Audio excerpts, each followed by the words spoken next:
তোমার সাথে সারাই নথি থাকে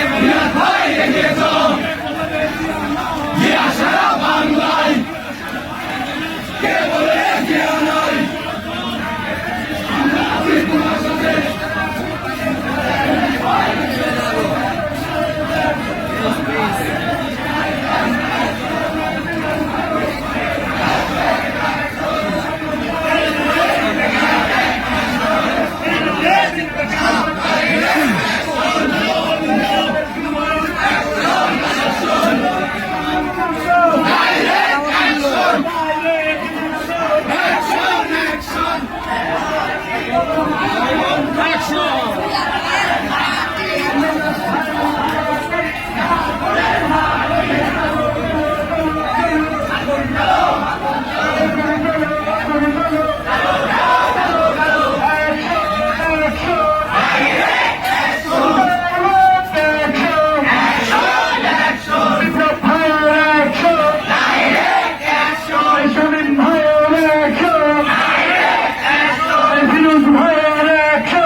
সাবেক তিনবারের সফল প্রধানমন্ত্রী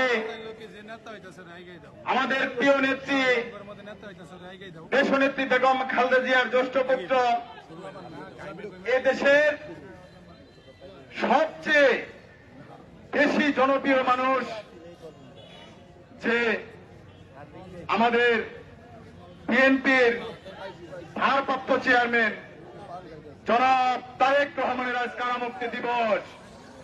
সেই কারামুক্তি দিবস উপলক্ষে আজকে জামালপুরে জেলা বিএনপি সহ সকল অঙ্গ সংগঠন মিলে এই বর্ণাঢ্য র্যালিতে আমাদের মাঝে সভাপতিত্ব করছেন সদর থানা বিএনপির সফল সভাপতি, জেলা বিএনপির সংগ্রামী সহ সভাপতি শফিউর রহমান শফি ভাই সহ বিএনপি সহ সকল অঙ্গ সহযোগী সংগঠনের সকল পর্যায়ের নেতৃবৃন্দ ভাইয়েরা আমার সকলকে জানাই আমার সালাম, আসসালামু আলাইকুম।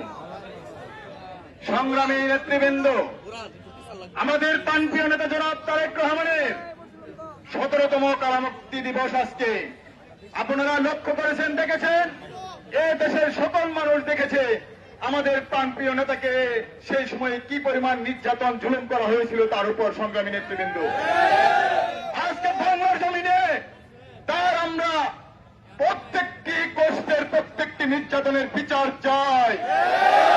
বাংলার জমিনে সেই অবৈধ প্রধানমন্ত্রী শেখ হাসিনা সহ মন্ত্রী পরিষদের এমপি সহ সকলের ফাঁসি চাই। সংগ্রামী নেতৃবৃন্দ, যে সমস্ত আমলারা সেদিন তারেক রহমানের উপরে ঝাঁপিয়ে পড়েছিল অন্যায়ভাবে, তাদের আমরা ফাঁসি চাই।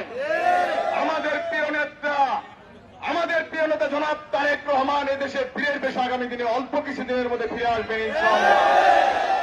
আগামী দিনে এ দেশের জনগণের খাদেম হিসেবে এ দেশের দায়িত্ব পালন করবেন ইনশাআল্লাহ। তাই আমি আর কথা বলবো না, সিনিয়র নেতারা রয়েছে বক্তব্য দেবেন। আপনাদের কাছে করজোড়ে অনুরোধ, জামালপুরের শান্তিপূর্ণ পরিবেশ আমরা সর্বোচ্চ ধৈর্যের মাধ্যমে সেটি বজায় রাখব। আমরা যার যার অবস্থান থেকে জামালপুরের শান্তি বজায় রাখব। কেউ কোন প্রকার বিশৃঙ্খলায় যাব না, কেউ কোন প্রকার উস্কানিমূলক কথাতে কেউ আমরা নিজেদের মধ্যে, বিএনপি একটি পরিবার, বিএনপি যারা করে সবাই আমাদের ভাই, কেউ একজন ভাই আরেকজনের ভাইয়ের উপরে কেউ কোন প্রকার উস্কানিমূলক কথা বলবেন না এবং অন্যায়ভাবে কোন ভাই ভাইয়ের উপরে ঝাঁপিয়ে পড়বেন না। এটি করার জন্য সর্বোচ্চ ধৈর্যের সহিত জামালপুরের জেলা বিএনপিকে ঐক্যবদ্ধ করতে হবে আগামী দিনের সংগ্রামী নেতৃবৃন্দ। তাই সকলে ধৈর্য ধারণ করুন এবং যার যার অবস্থান থেকে সংগঠনকে শক্তিশালী করুন। এ আশাবাদ ব্যক্ত করে আমি আমার বক্তব্য শেষ করছি। সকলকে ধন্যবাদ। আসসালামু আলাইকুম। শহীদ জামাল দেশ নেত্রী বেগম খালেদা জিয়া জিন্দাবাদ, তারুণ্যের অহংকার তারেক রহমান জিন্দাবাদ জিন্দাবাদ, এম রশিদুজ্জামান মিল্লাত জিন্দাবাদ।